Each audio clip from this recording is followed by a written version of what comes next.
On va s'installer. Madame de Séjourné me disait « Désolé pour le désordre ». On se croirait en France, en fait, hein, presque. C'est toujours difficile, en fait, de se demander comment on va commencer une soirée comme celle-là. Avec Florence, en venant tout à l'heure en train, on se demandait de quelle manière parler du réveil, hein, puisque c'est le thème de cette soirée. Et puis, le fil des circonstances nous a été tout à fait favorable. Hein. Madame Boutin, vous avez noté combien le titre qu'Elisabeth de Séjourné avait donné à Séjourné était provocateur. Et on peut dire que la provocation a fonctionné au-delà de toute espérance. Et je crois qu'on a vécu là un moment très important. Moi, je me souviendrai toujours vraiment de cette soirée. Je me souviendrai pas tellement de l'irruption des nez rouges et de tout le folklore qui est arrivé avec. Je me souviendrai surtout, pardonnez-moi madame si je le dis, madame Boutin, de l'onction de fait qu'on a vue sur vous, de la manière dont vous avez incarné le fait qu'on est ici au nom d'un Messie crucifié, dont Paul nous dit qu'il est une folie, un scandale pour les Juifs et une folie pour les Grecs. Et je pense que ce qu'on a vécu là, la manière dont vous avez été comme entourés, à la fois tendrement et violemment, la manière dont vous avez prié tout à l'heure, dont l'archevêque est parti d'ici souillé, nous montre bien que, comme le disait Jésus à Sainte Catherine de Sienne, ça n'est pas pour rien, ça n'est pas pour rire que je t'ai aimé. Et je pense que c'est pas pour rire qu'on est là, c'est pas pour rire qu'on est chrétien.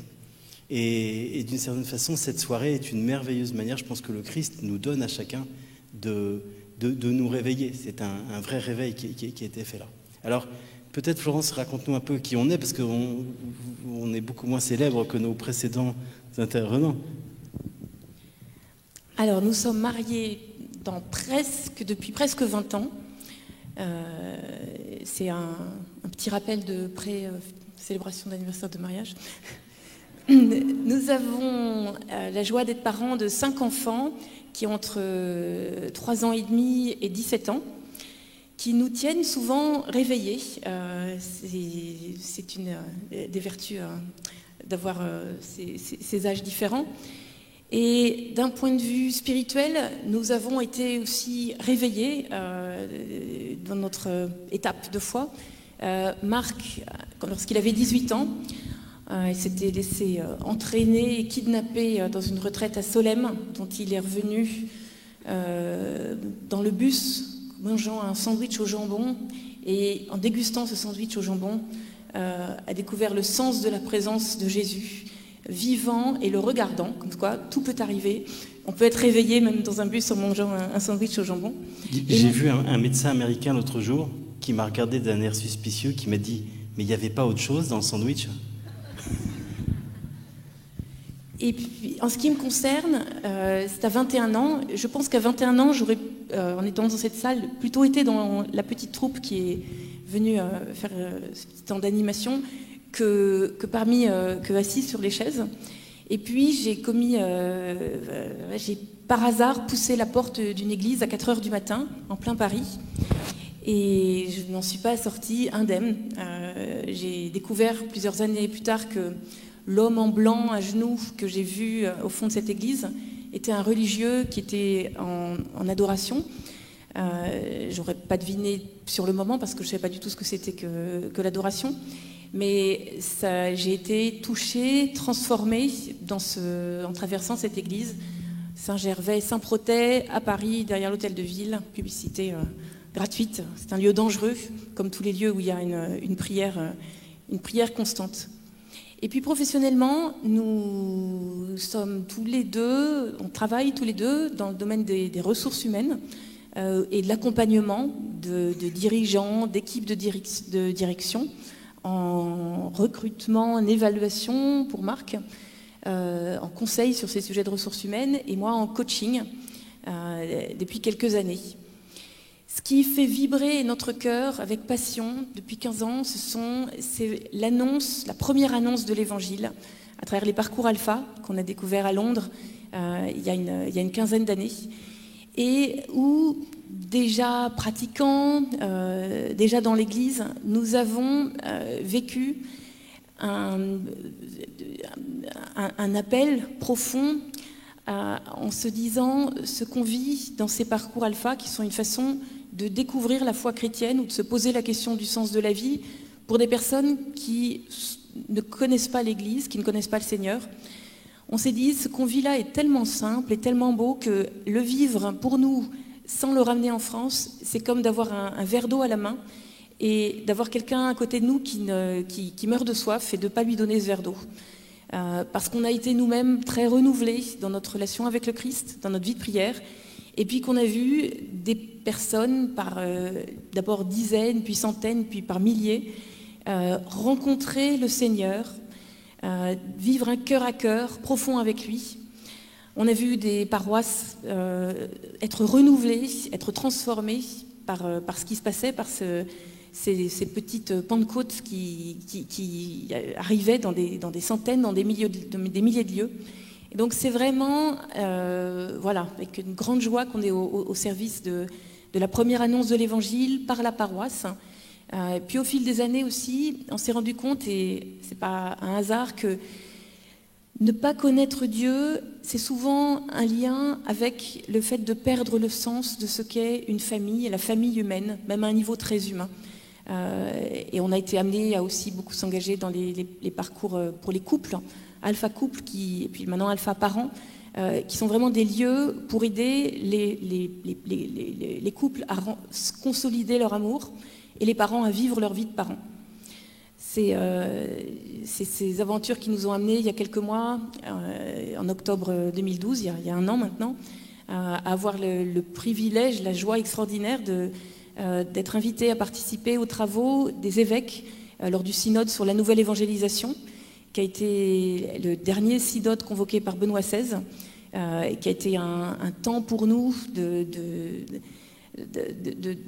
mieux vivre l'Église universelle, et notamment, je pensais en regardant la façon dont le Père Butet, Monseigneur Léonard, Christine Boutin ont vécu tout à l'heure cette attaque, des conversations avec des évêques catholiques au Pakistan qui vivent vraiment le martyre tous les jours. Donc voilà quelques points forts sur notre parcours. Alors maintenant, ce thème de réveillez-vous, famille, réveillez-vous. C'est assez étonnant, on pourrait se dire d'une certaine façon, parce qu'on est là, et si on est là d'une certaine façon, c'est qu'on est peut-être réveillé spirituellement. Et en même temps, je crois qu'on est amené et appelé par le Seigneur à aller plus loin. Et l'incident de tout à l'heure, d'une certaine manière, pour moi, je l'ai trouvé très édifiant, parce qu'il est une manière de vivre les béatitudes. C'est ce que dit Jésus simplement, et il vous le dit spécialement à vous qui étiez les orateurs à cette table. Heureux êtes-vous si on vous persécute, si on dit toutes sortes de choses fausses contre vous à cause de moi. Réjouissez-vous et soyez dans l'allégresse parce que votre nom est porté dans les cieux. On a vécu ça. Et en même temps, j'ai envie de dire, ce qu'on a vécu ensemble ici, peut-être est une distraction. Et je voudrais peut-être retirer une seconde notre regard de nos amis les Fémènes et de leurs acolytes, parce qu'il me semble que le vrai sujet du réveil, il n'est pas chez eux ou chez elles, il est probablement d'abord chez nous. Peut-être, Florence, une phrase de Benoît XVI et puis une autre du pape François nous ont touché beaucoup, peut-être pour illustrer ce point, qui montre que le sujet qui aujourd'hui touche l'Église au fond, ce sujet du réveil, il n'est pas dehors, mais il est dedans.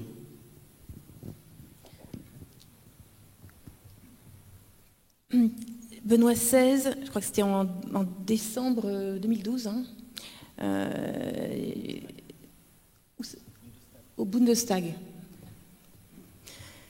La vraie crise de l'Église dans le monde occidental est une crise de la foi. Le préjudice pour l'Église ne vient pas de ses adversaires, mais des chrétiens attiédis. Attiédis, ça pourrait être aussi endormis. Donc ça, c'est une interpellation, c'est pas le pape François, c'est Benoît XVI, qui, dans sa douceur, nous dit les choses quand même d'une façon bien carrée et bien claire. C'est quand nous, chrétiens, nous nous endormons, nous nous attiédissons, que l'Église est en danger. Et le SOS, l'alerte, c'est pas quand on est bousculé par l'extérieur, parce que l'Église s'est toujours remise d'être bousculée ou persécutée par l'extérieur. Les moments les plus dangereux dans la vie de l'Église, c'est comme pour les arbres, c'est les champignons qui rongent de l'intérieur. Et la première vigilance, pour nous, elle est là, c'est l'attiédissement. Parce que nous devenons un danger pour la vie de l'Église quand nous nous attiédissons. Alors, avant d'être le pape François, le cardinal Bergoglio, aussi dans un de ses textes,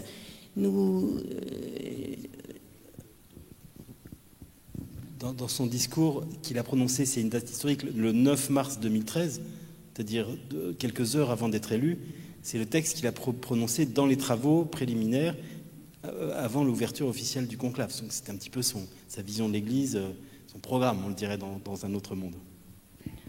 Donc, lors des congrégations générales, pour simplifier, il y a deux images de l'Église. L'Église évangélisatrice qui sort d'elle-même, qui écoute religieusement et qui proclame fidèlement la parole de Dieu, ou bien l'Église mondaine qui vit en elle-même, par elle-même, pour elle-même. L'Église évangélisatrice qui sort d'elle-même, qui écoute religieusement et qui proclame fidèlement la parole de Dieu, ou bien l'Église mondaine qui vit en elle-même, par elle-même, pour elle-même. On peut peut-être oser remplacer Église par famille dans ce texte et dans cette interpellation. Donc le réveil, vous voyez, on essaye de le dire, c'est un problème qui nous concerne principalement. Et moi, il y a un texte que j'ai longtemps méconnu, qui est dans la 2e épître aux Corinthiens, dans lequel Paul dit la chose suivante. Nous tous, et il parle des chrétiens, nous tous qui reflétons le Seigneur de gloire, à visage découvert, comme dans un miroir, nous sommes transformés de gloire en gloire, transfigurés par le Seigneur Esprit Saint. Nous sommes transfigurés de gloire en gloire par l'Esprit Saint. Et je me dis là, il y a des théologiens bien plus éminents que moi ici, qui suis un théologien aux pieds nus, ou pas théologien du tout d'ailleurs. Il y a là, je crois, comme une vision de l'Église. Se dire, est-ce que c'est le lieu dans lequel on est transfiguré de gloire en gloire ? Quand Paul écrit ce texte, vous le relirez, il parle de Moïse. Et il raconte comment Moïse est allé sur la montagne, comme il avait ce privilège extraordinaire de voir Dieu face à face et de lui parler comme un ami parle à un ami. Et il fait cet argument, il le dit beaucoup mieux que ce que je dis là maintenant, à rebours en disant vous pensez que Moïse avait de la chance ? Est-ce que vraiment c'est Moïse, entre Moïse et nous, qui avions de la chance ? Est-ce que moi, j'aimerais pas pouvoir monter sur la montagne et voir Dieu face à face, sans mourir, et en lui parlant comme un ami parle à un ami ? Eh bien, Paul dit, regardez ce qui est arrivé. Moïse, ensuite, redescendait le Sinaï et voilait son visage, non pas pour éviter que le peuple de Dieu fût ébloui par la gloire, mais pour qu'il ne vit pas que la gloire diminuait du visage de Moïse. Donc il venait le visage voilé. Et l'argument que Paul fait, c'est le suivant, c'est-à-dire vous pensiez que Moïse avait de la chance. C'est vous qui avez de la chance. Parce qu'aujourd'hui, vous qui êtes chrétiens, qui êtes baptisés, qui êtes confirmés, qui recevez l'Esprit Saint, et tout à l'heure nous le prierons ensemble, vous n'avez plus besoin d'aller sur la montagne pour rencontrer Dieu, parce que la montagne est en vous. Et c'est pour ça que Benoît XVI dit, le danger dans l'Église, ce sont les chrétiens tièdes. Ce sont ceux qui ne comprennent pas, et en fait c'est chacun d'entre nous, que la montagne est en nous, et que ce face-à-face avec Dieu, cette transfiguration de gloire en gloire par le Seigneur Esprit, elle est possible pour chacun d'entre nous. Alors est-ce que nous la vivons ? C'est la question. Et dans nos pays, je pense qu'en Belgique et en France c'est à peu près pareil, où on a quelques pourcents de la population aujourd'hui qui se sent à l'aise dans l'Église, dans le lieu où on se sent comme dans une communauté, une maison commune. Les 3%, les 5% qui sont là, on a tendance à se dire, moi très longtemps je me suis dit, mais au fond, ce sont les 95% qui ne comprennent pas. Ils n'ont rien compris et puis ils sont saisis par le matérialisme et par l'hédonisme et par le goût du plaisir et par tout. Et puis, je crois qu'au fil des années, le Seigneur m'a interrogé en me disant, attends, le problème, est-ce qu'il est dehors avec les 95% ou est-ce qu'il est dedans ? Est-ce que nos communautés chrétiennes peuvent vraiment être des lieux où on puisse dire, je viens le dimanche, et j'espère aussi en semaine, dans des vies de fraternité, et je suis transfiguré de gloire en gloire par le Seigneur Esprit Saint. Et si on est honnête, je crois qu'on peut se rendre compte que, en tout cas, moi je vois autour de moi des gens qui sont fidèles à leur vie paroissiale depuis 10 ans, 20 ans, 30 ans, 50 ans, qui viennent fidèlement tous les dimanches sur la même place du même banc, mais dont on ne peut pas vraiment dire qu'ils sont transformés de gloire en gloire par l'Esprit Saint. Et je pense que c'est pour ça qu'il faut qu'on se réveille. C'est parce que tant que nous serons dans cet état-là, où ça ne se voit pas, eh bien, le monde ne pourra pas littéralement être attiré vers Jésus. Ça me frappe toujours de voir Nietzsche, que je ne cite pas ici comme un père de l'Église, mais qui était fils de pasteur, et qui disait « Moi, je croirais en Dieu si les chrétiens avaient des gueules de ressuscité. » Alors, est-ce qu'on a des gueules de ressuscité? Et d'une certaine façon, tout à l'heure, il y avait une gueule de ressuscité sur l'estrade et aux tables derrière.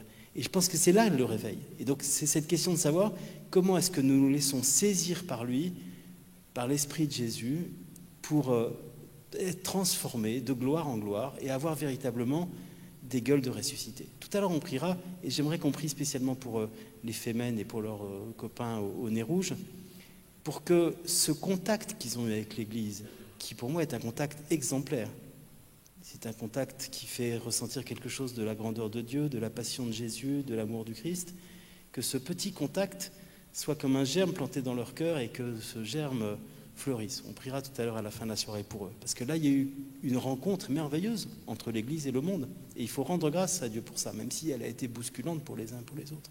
Donc c'est ça qu'on va creuser. C'est comment est-ce que nous pouvons chacun vivre, rentrer dans ce cheminement que Jésus nous invite à suivre, pour lequel il a donné sa vie pour chacun d'entre nous sur la croix, pour que nous soyons transfigurés de gloire en gloire. Alors, si on fait un petit retour en arrière et qu'on lit, vous allez voir, on va à la fois lier le sort de l'être humain puis la famille, qu'on va passer de l'un à l'autre. On se rend compte que la première famille a été attaquée dès le début, et bien plus sévèrement que nous ne l'avons été ce soir. Le premier couple, vous voyez Adam et Ève, on ne va pas refaire ici l'exégèse du deuxième chapitre de la Genèse, mais on voit qu'il y a toute une série d'attaques, de ruptures qui se passent dans cette première famille et dont nous sommes les héritiers. Il y a la rupture entre l'homme et Dieu, l'homme et la femme et Dieu. Il y a une deuxième rupture qui est la rupture entre l'homme et la femme, qui commence à s'accuser mutuellement sous l'œil ravi du serpent. Il y a la rupture à l'intérieur de la famille, entre les deux frères, avec l'un qui devient assassin de l'autre. Il y a la rupture par rapport à la création et le fait d'être chassé du paradis terrestre et que l'équilibre merveilleux dans lequel Dieu avait placé l'homme et la femme au début est rompu. Et l'homme commence à manger les animaux, alors qu'il vivait avec eux paisiblement avant ça. Et puis la rupture aussi par rapport au travail, où le travail qui avait été donné par Dieu à l'homme comme une manière de soumettre la nature et de la faire fructifier devient un moment pénible, un moment de labeur dans lequel nous le vivons chacun dans nos lieux, nous récoltons des chardons, pour le dire comme le texte de la Genèse. Vous voyez, 5 grandes ruptures qui sont en fait comme des blessures par lesquelles cette vitalité, cette vie que Dieu a mis en nous s'écoule en fait, comme une hémorragie vitale et qui nous affecte dans nos êtres et dans nos familles.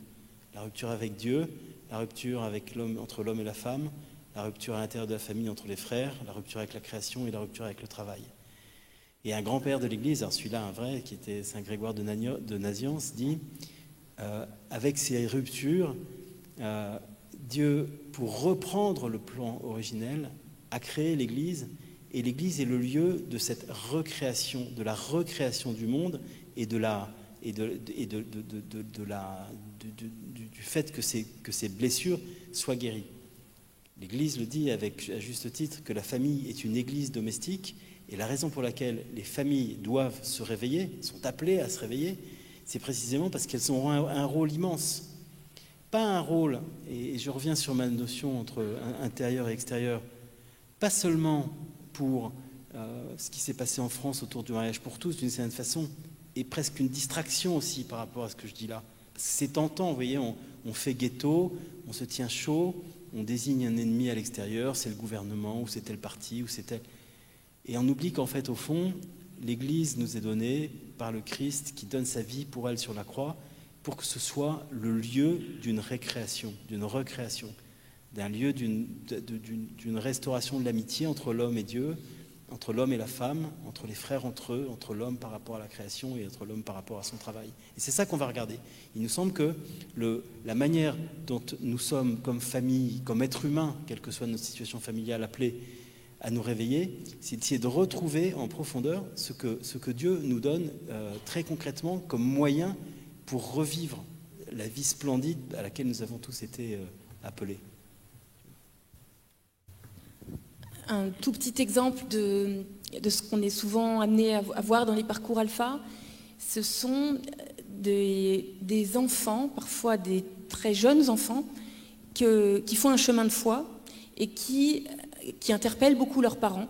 Et c'est par la conversion des petits, des jeunes, que nous voyons des adultes arriver dans les parcours alpha en disant ma fille demande le baptême, j'ai pas idée de ce que c'est, de ces choses-là, du coup je cherche un endroit où je peux poser des questions. Nous voyons des parents amener leurs enfants dans les parcours alpha et des couples se ressouder, des familles se réconcilier et rencontrer Dieu. Et nous voyons vraiment dans l'Église cette recréation, cette réparation, cette cicatrisation des grandes ruptures que l'on voit qui sont vécues dans la Genèse. Alors comment vivre ce réveil? Comment vivre cette restauration? Comment retrouver la vie que Dieu a mis en nous sans qu'elle se parte de tous les côtés? Je crois qu'il faut que nous arrivions à recréer une église, vous avez utilisé ce mot, madame, tout à l'heure, une église provocante. Et encore une fois, merci madame de cette journée, parce que c'est une réunion provocante, et je crois que l'église est appelée à être provocante. Pas dans le sens de la provocation dont on a été témoin tout à l'heure, qui est une provocation brutale, menaçante, empreinte de violence, mais une provocation du même ordre de ce qui fait que la première église, qui était faite de gens misérables, Paul dit parmi vous, pas de gens extrêmement fortunés ou visibles, comment ce groupe d'ex-pêcheurs galiléens montés à Rome, qui sentaient probablement encore un peu le poisson et qui n'étaient pas très bien habillés, comment cette bande de gars-là, qui étaient en plus même pas très courageux et pas du tout formés, a fait, si je peux dire comme ça, basculer cet empire immense qui était au sommet de la puissance, de l'intelligence, de la culture, de l'organisation, de la vie spirituelle de son temps. Comment est-ce que ce petit groupe qui prêchait la folie d'un Messie crucifié a pu, avec l'aide évidemment de l'Esprit Saint, faire basculer l'empire le plus sophistiqué du monde? Parce qu'il était un groupe provoquant. Et les Actes des Apôtres expliquent ce que c'est que la provocation. Ce n'est pas de monter sur une estrade avec de la mousse à raser. La provocation, c'est avoir une vie telle que ceux qui sont autour de nous se disent « Pourquoi sont-ils ainsi ?» Et Paul VI, dans un très beau texte qui est l'exhortation apostolique post-synodale Evangelii Nuntiandi, que je vous recommande tous de lire, l'évangélisation dans le monde actuel, Paul VI réfléchit longtemps sur cette question en disant mais au fond il faut une église provocante qui fait que le monde se demande pourquoi sont-ils ainsi, pourquoi quand tout à l'heure ils sont montés sur cette scène, pourquoi il n'y a pas eu un service d'ordre musclé, pourquoi la police n'est arrivée qu'une demi-heure après, parce qu'on est différent et qu'on n'a pas les méthodes de brutalité, d'organisation, les méthodes mécanistes du monde, on est différent. Et je pense qu'ici vous êtes ce soir un groupe provocant littéralement. Et que ceux qui sont venus nous rejoindre temporairement, vous leur avez donné à réfléchir. Alors cette église provocante, cette famille provocante, je peux dire aussi, elle est provocante parce qu'elle est un être vivant. On est dans une société qui est très mécanisée, qui est dans l'efficacité, qui est dans l'organisation, dans l'architecture. Et Jésus, quand il parle de l'avènement du royaume de Dieu, Jésus dont je vous rappelle qu'il était charpentier ou architecte, technikon, dit le texte, n'utilise aucune métaphore de charpentier ou d'architecte. Il n'utilise que des images qui viennent de la nature. Les graines qui tombent dans différents terrains et qui poussent ou qui sèchent, le grain qui meurt et qui donne beaucoup de fruits, et qui suggère les lys des champs qui poussent, le bon grain et l'ivraie, le figuier qui donne du fruit ou qui n'en donne pas. Toutes ces images suggèrent quelque chose de puissant qui est que Dieu met dans sa création une puissance de vie extraordinaire et qui est irrésistible. Et que nous soyons réveillés ou endormis, que nous soyons pécheurs ou moins pécheurs, en réalité, la puissance de vie que Dieu met, elle est toujours à l'œuvre. Et si l'Église, dans nos pays, et ça le synode a montré que l'Église dans le monde grandit à toute vitesse, c'est effarant, en Afrique, en Amérique latine, en Asie, en gros il n'y a qu'en Europe et en Amérique du Nord qu'on a l'impression que le ciel est gris et qu'il y a un couvercle sur nos têtes. Mais l'Église grandit partout dans le monde. Si elle ne grandit pas dans nos pays, c'est pas parce que la stratégie des évêques serait mauvaise, c'est pas parce qu'on s'y prend mal, c'est pas parce qu'on n'a pas les bons discours, les bonnes affiches. C'est pour une raison plus profonde que suggère le Christ quand il nous parle de l'avènement du royaume. Il nous dit, l'Église qui grandit, elle grandit, encore une fois, non pas par stratégie, mais elle grandit parce que Dieu a mis en elle une vie. Et un être qui ne grandit pas, c'est parce qu'il est malade. Moi, je vois bien nos petits-enfants, spécialement, toutes les mamans ici ont dû vivre ça. La première visite chez le pédiatre, au bout de 4 semaines, on tremble parce qu'on regarde les courbes de croissance et on regarde est-ce que le nourrisson est bien dans les courbes. Et puis s'il n'est pas dans les courbes, la maman, surtout quand c'est le premier, au 5e, on est beaucoup plus détendu. Mais on se dit là, comment on peut faire? Puis on va lui donner des vitamines, un peu plus de biberon, et puis ça va beaucoup mieux. Bien, l'Église, si elle ne grandit pas dans le monde aujourd'hui, dans la société européenne, la société belge ou française, c'est pas parce qu'on s'y prend mal, c'est parce qu'elle est malade ou endormie, pour reprendre le titre de ce soir. Et qu'est-ce qui fait qu'on peut lui redonner une bonne santé? Eh bien, c'est une notion d'équilibre. Et on n'a pas le temps de regarder l'ensemble des textes qui soutiennent cette vision-là, mais je parlais de santé, de bébé, de vitamines. Une Église qui grandit, une Église en bonne santé, une famille qui grandit ou une famille en bonne santé, elle a 5 vitamines qu'on va appeler A, B, C, D et E, comme ça c'est facile de s'en souvenir. Et on va regarder un petit peu ce que sont ces 5 vitamines. La première vitamine, Florence, tu veux nous la donner? Elle est facile, hein, le père Nicolas Butet nous a introduit dans le sujet. Le A, c'est pour adoration, donc mnémotechnique.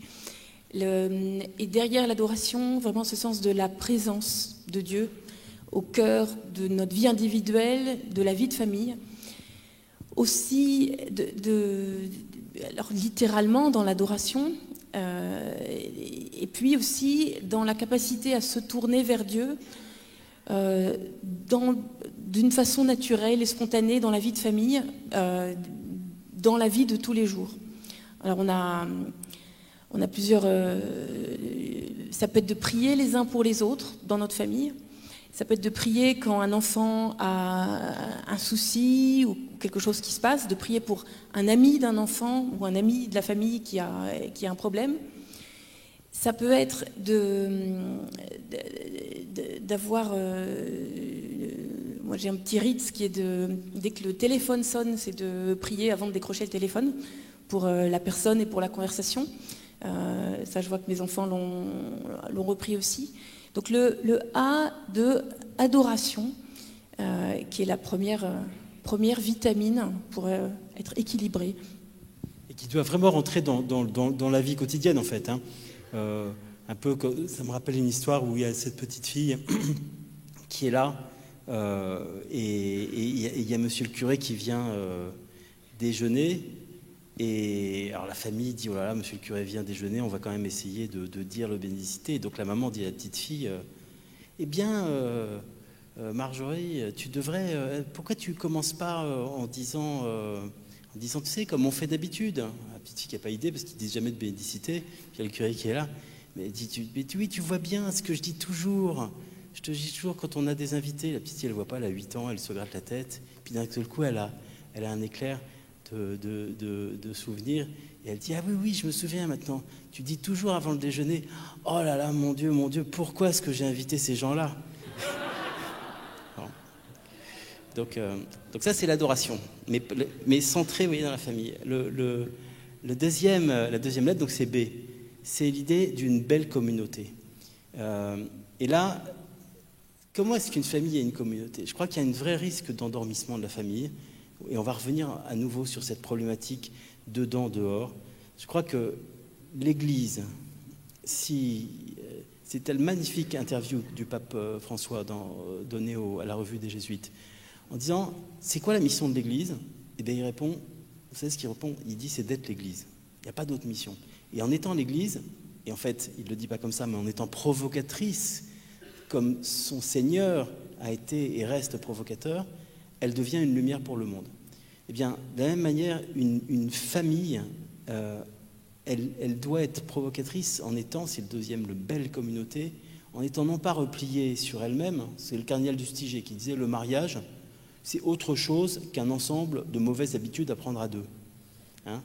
Et c'est pareil, une famille, c'est autre chose qu'un ensemble de mauvaises habitudes à prendre à 4 ou à 6 ou à 7, enfin peu importe le chiffre. Vous voyez, c'est un ensemble de... Et nous, peut-être notre expérience, pour ce qu'elle vaut, mais c'est que plus on a été ouvert, plus on a accueilli chez nous des gens parfois qu'on n'avait pas du tout prévus et qui n'étaient pas forcément super sympas et pour des durées parfois très longues de plusieurs mois, et plus on s'est rendu compte de façon très mystérieuse, il y a une économie de la grâce, que nos enfants grandissaient mieux. Là, on a accueilli pendant plusieurs mois un ami qui est vraiment dans un état de galère. Enfin, c'était pas facile parce qu'une équipe familiale, c'est toujours fragile, vous le savez. Et donc accueillir un étranger, c'est jamais facile non plus. Puis on s'est rendu compte que nos deux petits, qui ont donc 3 ans et 6 ans, ils ont été incroyablement nourris par la présence de cet homme pendant plusieurs mois au côté de nous. Et qu'on pense que le chemin spirituel et intellectuel qu'ils ont fait, c'est largement dû à lui. Donc, il ne faut pas se méprendre. Je crois que quand on parle de communauté familiale, il ne s'agit pas simplement d'avoir une belle photo et vous voyez, des photos un petit peu narcissiques dans lesquelles on se contemple dans la beauté familiale, un peu la famille idéale de Nazareth, hein, vous voyez, avec le papa qui fait du marteau, la Sainte Vierge qui tricote, le petit enfant Jésus qui fait de la toupie. Ça, c'est l'image de la famille bien fermée sur elle-même. Je ne pense pas que c'était ça, la Sainte Famille de Nazareth. Ça devait être quelque chose de beaucoup plus extraordinairement ouvert et joyeux. Cette communauté, je pense que plus nous allons être ouverts dans nos familles, à d'autres, à des gens différents, à des gens inattendus, à des casse-pieds. Hein, relisez le texte dans Luc 10 de l'ami importun, et puis vous allez vous rendre compte que le don de l'Esprit Saint va être fait à cette petite communauté qui est votre famille, et qu'elle va grandir de façon merveilleuse. Donc voilà pour le B.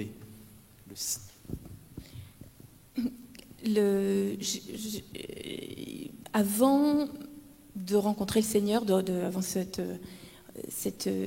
idée de pousser la porte de cette paroisse, de cette église à 4h du matin, le mariage, c'était un truc ringard, hors de question que je me marie. D'ailleurs, je ne voulais pas d'enfants, c'était vraiment à des milliers de lieux de ce dont j'avais envie pour ma vie. Et pourtant, très peu d'années plus tard, je me suis mariée et on a 5 enfants. Et je me rends compte qu'il y a un lien avec le fait d'avoir été accueillie par une famille quand j'étais petite. C'était des trajets d'école partagés, et comme mes parents ne pouvaient pas me chercher certains soirs, j'allais prendre le goûter dans une famille de 5 enfants, et qui rayonnait d'une telle joie familiale. C'était les crises de rire les plus énormes de toute ma vie que j'ai vécues dans cette famille, mais que de voir leur vie de famille à l'intérieur m'a marqué profondément, et que derrière cette espèce de révolte que j'avais ensuite à l'adolescence contre le mariage et contre la famille, j'avais vu ce que c'était qu'une famille aimante, parce que j'avais été accueillie pendant des années durant pour ces goûters, pour ces thés, d'une façon et que j'avais été le témoin de ce qu'ils vivaient. Du coup, la question auprès de qui portons-nous témoignage de l'amour de notre famille, c'est une question que je me pose souvent en pensant à cette famille. Et je me souviendrai aussi toujours, quand nous sommes arrivés dans notre paroisse, il y a 16 ans de cela, de l'accueil d'un monsieur de 90 ans, acolyte dans notre paroisse, qui nous a vraiment cassé les pieds pour qu'on reste dans cette paroisse très petite, très pauvre à plein d'aspects. Et il nous a dit, mais vous devez rester, une famille, ça peut transformer une paroisse. Et c'est pas une famille toute seule qui peut transformer une paroisse, mais une famille en attire une autre, et 4 familles, ça transforme une paroisse.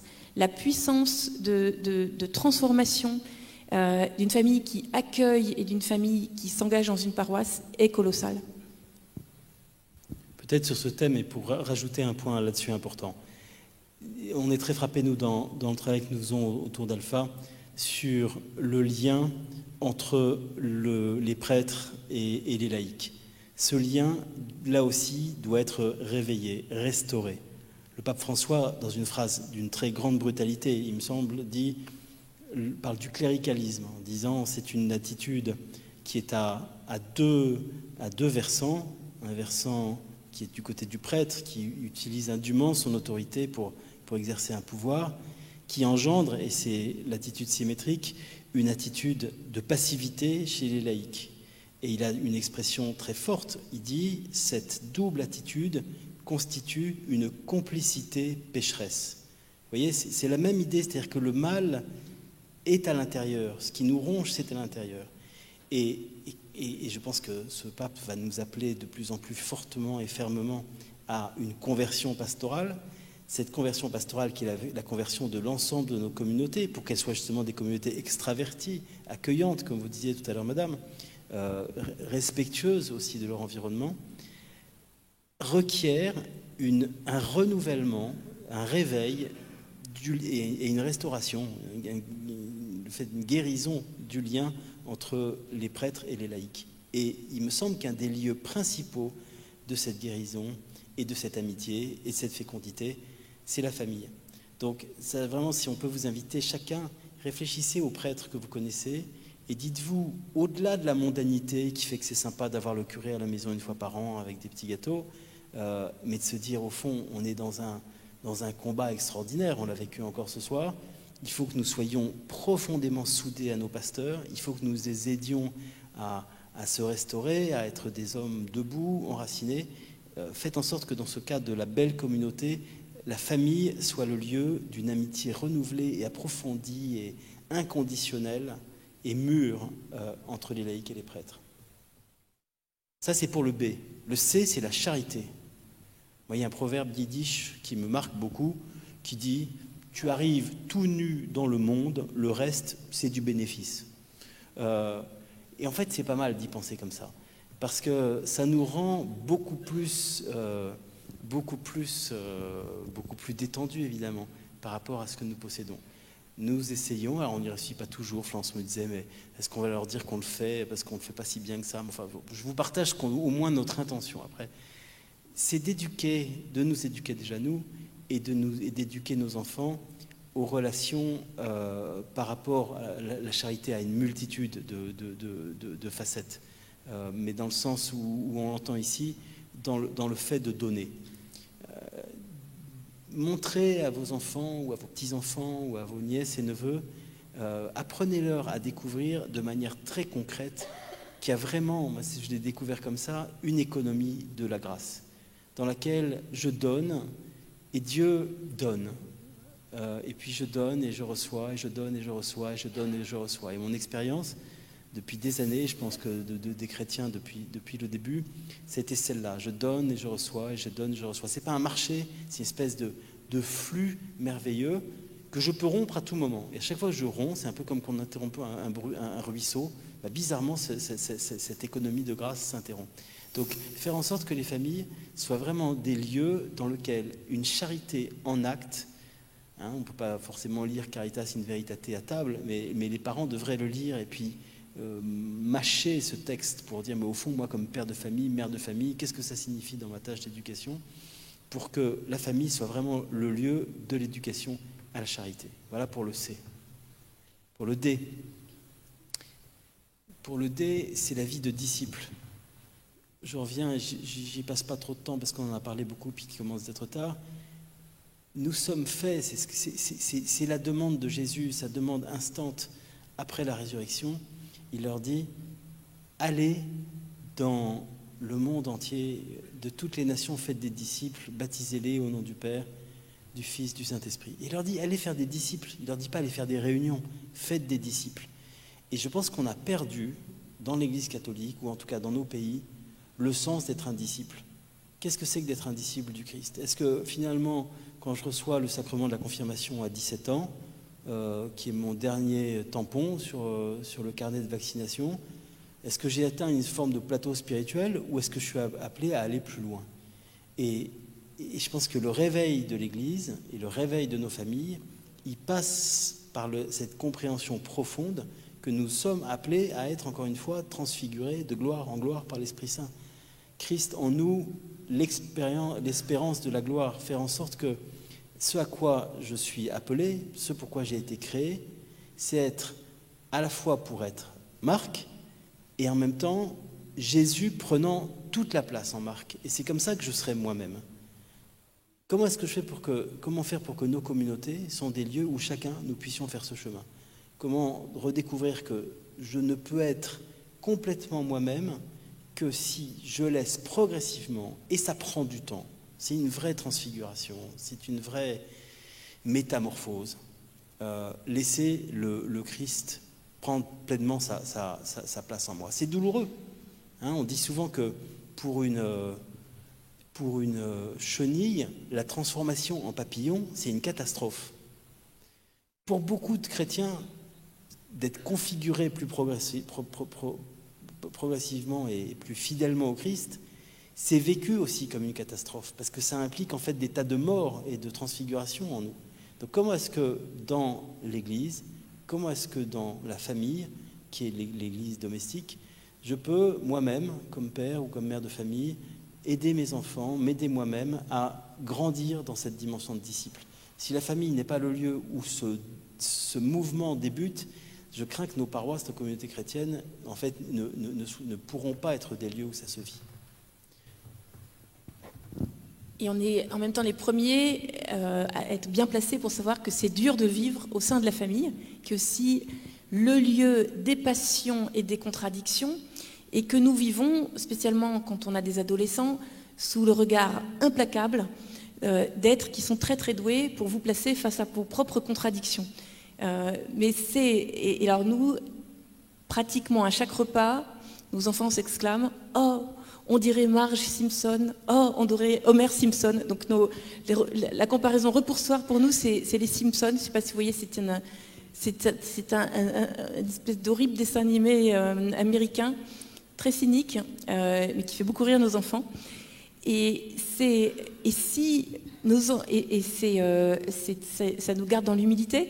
Et en même temps, on voit bien clairement que si nos enfants ne nous voient pas dépasser la colère, l'impatience, s'ils ne nous voient pas sur un chemin, eh ben on se prend sur les Simpsons dans la figure très rapidement. Le E finalement, qui est le E de l'évangélisation. On pourrait passer la nuit entière à parler de ce sujet, mais on va vous épargner. Pour peut-être changer un peu le regard, l'évangélisation, c'est pas quelque chose qu'on fait à quelqu'un. Je vais repeindre tout le monde en bleu parce que ça sera quand même beaucoup mieux si tout le monde était bleu ou jaune ou rouge.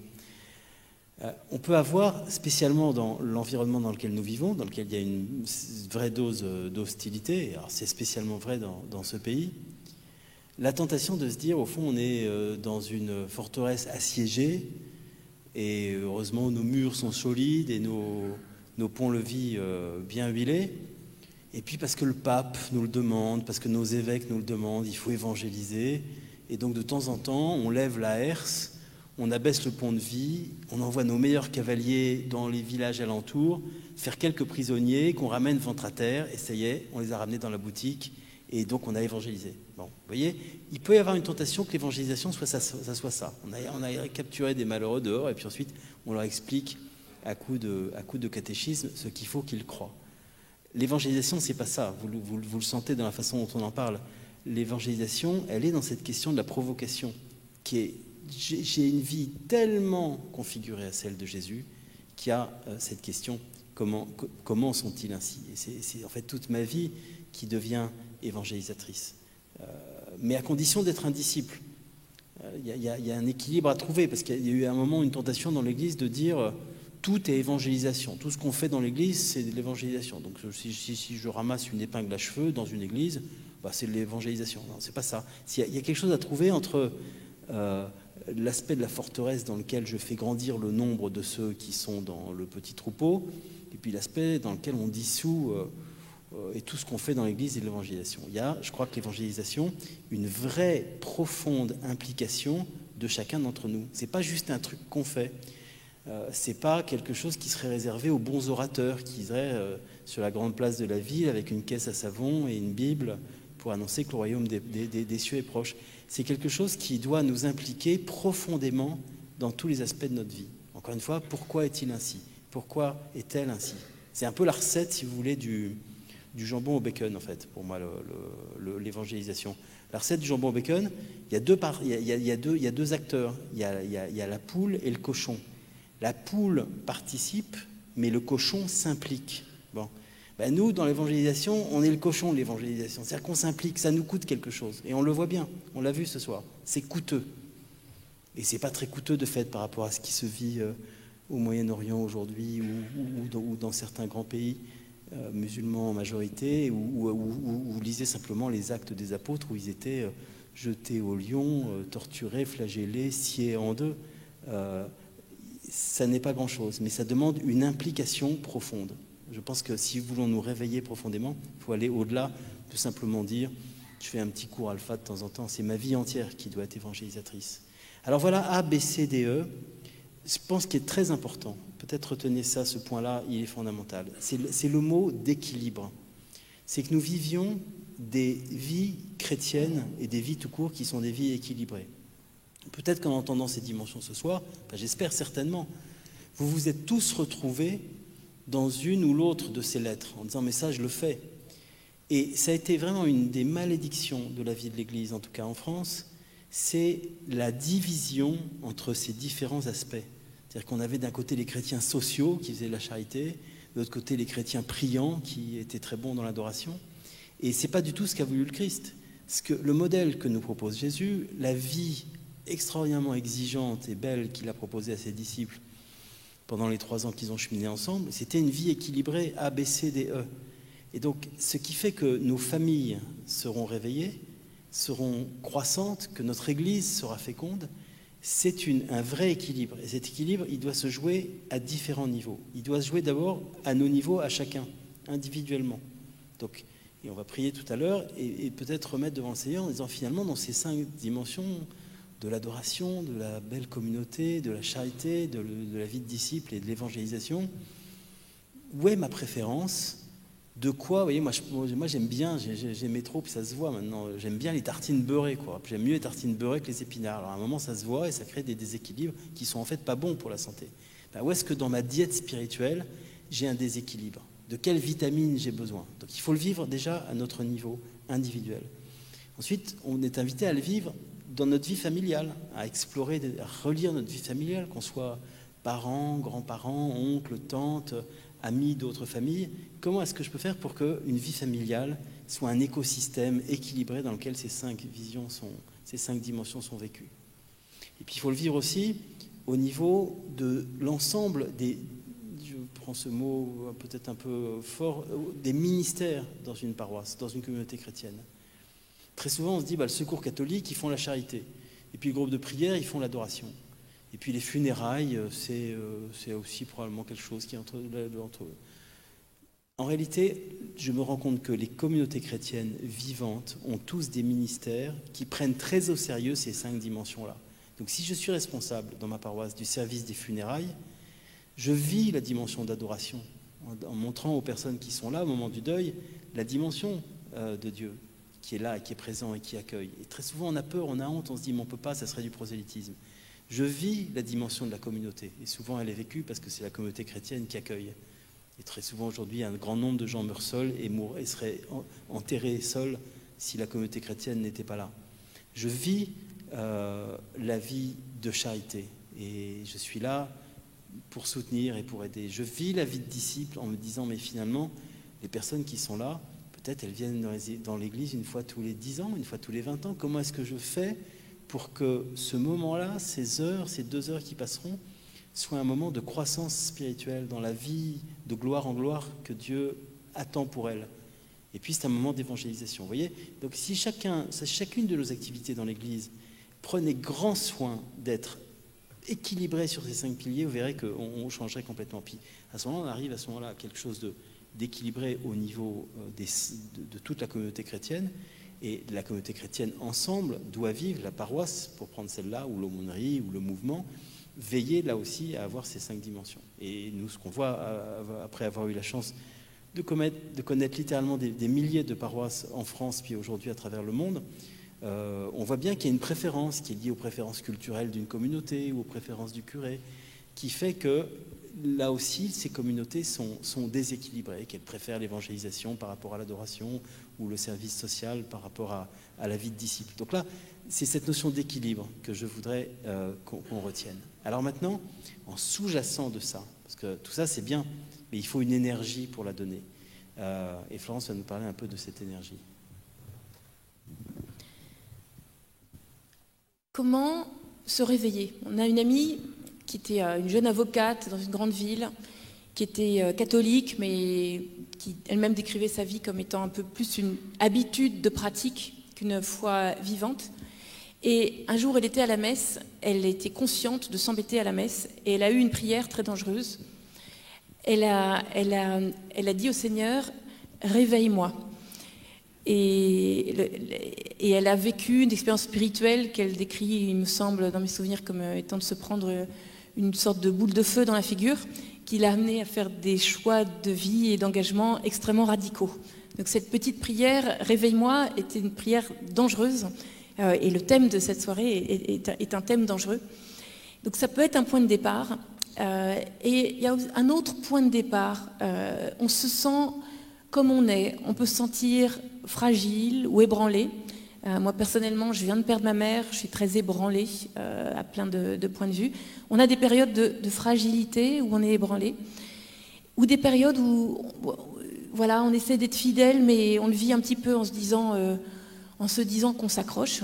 C'est une conversation qu'on avait surprise à Solesmes entre deux moines, 2 saints moines qui se saluaient dans la cour. L'un demande à l'autre « Comment vas-tu ?» Je crois qu'un était un visiteur. Et celui d'une 60aine d'années qui lui répond lui dit « Oh, on se cramponne. Parfois, la vie spirituelle, on se cramponne, ça existe. » Et donc, comment être éveillé? Eh bien, une des façons de le faire, c'est vraiment d'aller devant le Seigneur pour lui demander de révéler en nous, de réveiller la sainte insatisfaction que bien souvent il met dans le cœur de ceux qui l'utilisent pour faire des grandes choses. Quelle est votre sainte insatisfaction? C'est peut-être quelque chose qui vous a vrillé le cœur il y a des années ou qui vous vrille le cœur aujourd'hui. C'est la chose qui vous est insupportable. Je ne peux pas supporter ça. C'est la chose qui vous a empêché de dormir, qui vous empêche de dormir. C'est le non, ça c'est pas possible. Et c'est impressionnant, à la fois dans l'écriture, dans la parole de Dieu, et puis quand on voit dans la vie des saints, comment, quand le Seigneur agit, souvent on est au confluent du Seigneur qui entend le cri de son peuple. Là, si on se rappelle le livre de l'Exode, le Seigneur entend le cri de son peuple. Mais il y a aussi dans le cœur d'un homme, Moïse, quelque chose en lui qui ne supporte pas une sainte insatisfaction. Lui qui est éduqué dans les privilèges, dans la maison de Pharaon, de ne pas supporter de voir maltraiter ses frères, de voir les Hébreux humiliés, frappés. Et c'est dans ces circonstances-là, à travers l'insatisfaction qui est dans le cœur de Moïse, que le Seigneur va agir. Et c'est pareil dans la vie de Mère Teresa, de voir comment, ne supportant pas de voir une personne abandonnée et mourir dans la rue, le Seigneur s'engouffre dans cette sainte insatisfaction et à travers la petite et frêle Mère Teresa fait des grandes choses. À travers ce couple d'amis très chers que nous avons, qui est touché vraiment par le handicap, la trisomie, qui perd un petit enfant et qui adopte 2 enfants trisomiques parce que vraiment ils ont été touchés en plein cœur par ce scandale du rejet des plus petits qui sont ces enfants trisomiques. Quelle est votre sainte insatisfaction? Ça c'est vraiment une prière qu'on peut tous faire, de se dire mais voilà, j'ai peut-être enterré ça parce que souvent, c'est dans ce lieu-là qu'on a de plus sensible, qu'on est tellement remis en question que c'est plus confortable de tourner le regard, de ne pas regarder ce lieu qui nous fait mal, ce sujet qui nous scandalise, et ben de retirer un peu les pansements et dans la prière de venir devant le Seigneur pour lui dire où est-ce que tu me parles? Quelle est cette chose qui vraiment me touche, ce scandale qui fait que j'ai vraiment envie, c'est pas possible. Est-ce que tu as quelque chose à me dire? Est-ce que tu as quelque chose? Est-ce que tu veux me saisir par là? Donc ça, je vous invite peut-être en prière maintenant, si tu veux dire un mot, que nous invitions l'Esprit Saint peut-être à nous parler autour de ce qui s'est passé aujourd'hui et à nous montrer ce désir qu'il met dans notre cœur, qui est toujours un désir qui va vers la manifestation de son amour, la manifestation de la guérison qu'il donne par rapport à ses blessures, des ruptures, de la rupture de l'homme avec Dieu, de la rupture entre l'homme et la femme, de la rupture entre les frères, de la rupture avec la création, de la rupture avec le travail. Et ce que je vous propose de faire, c'est tout simplement en silence, peut-être en se levant, si ça, pour ceux d'entre vous qui, c'est pas du tout une obligation, mais que nous invitions l'Esprit Saint à nous parler, à nous montrer ça ce soir. Donc, pour ceux qui le veulent, vous pouvez vous lever.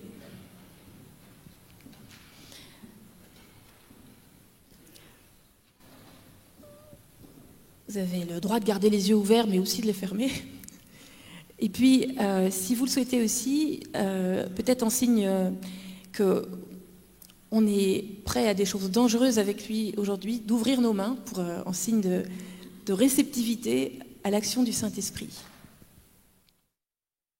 Et je vais faire une prière que vous pouvez, si vous le souhaitez, reprendre silencieusement dans votre cœur. Peut-être d'abord sur aujourd'hui, sur ce qui s'est passé aujourd'hui. Seigneur, nous nous remettons à toi, spécialement dans ce qui en nous a été blessé, secoué aujourd'hui, lors de cette manifestation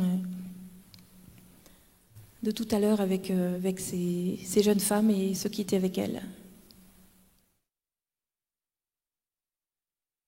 Nous te remettons aussi tout ce qui en nous peut être tenté par une réponse agressive. Seigneur, viens, nous déposons vraiment à tes pieds si nous avons de la colère, un désir de revanche. Nous le mettons maintenant à tes pieds. Seigneur Jésus, tu es mort sur la croix en disant « Père, pardonne-leur car ils ne savent pas ce qu'ils font ». Et nous à vraiment rentrer dans ta parole de pardon donnée sur la croix. Nous voulons appeler ta bénédiction sur ces personnes qui sont venues tout à l'heure. Seigneur Esprit Saint, nous t'invitons à venir travailler dans leur cœur. Ouvre leurs yeux, ouvre leur cœur. Révèle-leur ta tendresse, ton amour infini. Toi qui es le Père des pauvres, Esprit Saint, viens vraiment habiter leur cœur, leur intelligence.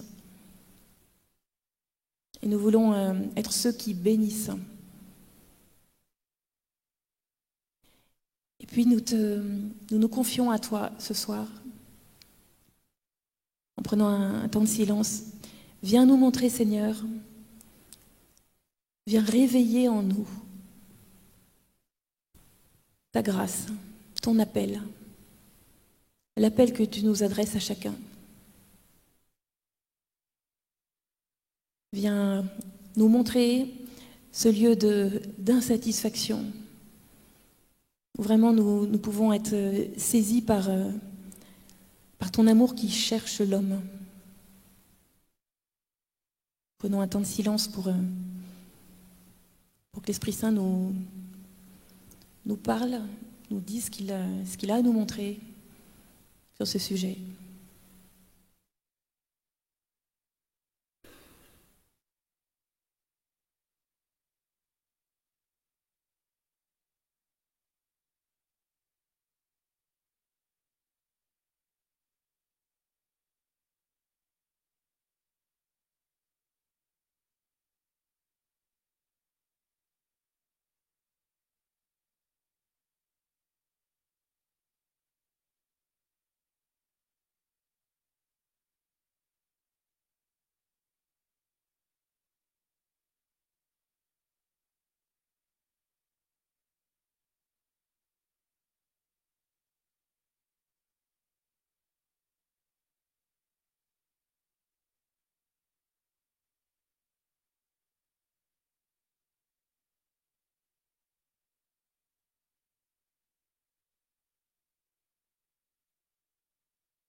L'Esprit Saint est doux et puissant. Nous te prions, Seigneur, que tu continues à travailler en nous et à nous conduire.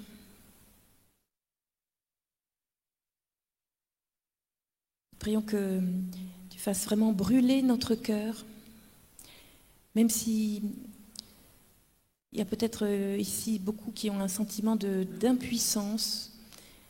Le Seigneur utilise spécialement ceux qui se sentent démunis.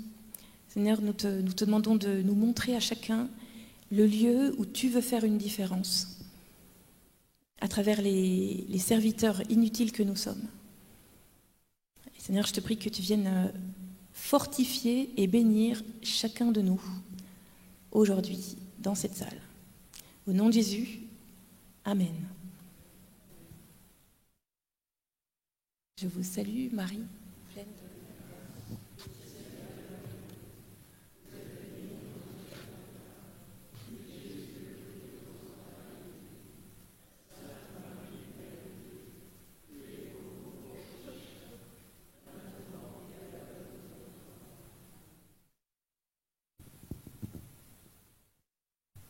Seigneur, vous nous donneriez une petite bénédiction ?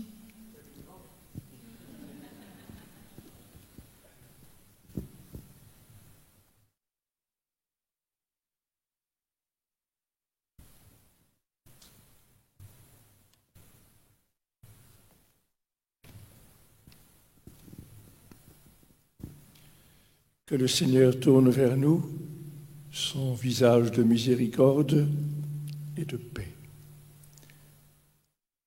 Qu'il dépose sa joie en nos cœurs et que par la puissance de son Esprit Saint, il nous fasse grandir dans la foi, qu'il dilate notre espérance et qu'il avive et enflamme, qu'il avive et enflamme notre amour pour lui et pour tous nos frères et sœurs, et qu'il nous accompagne en tout, aujourd'hui et à jamais, de ses bénédictions, le Père, le Fils et le Saint-Esprit. Amen.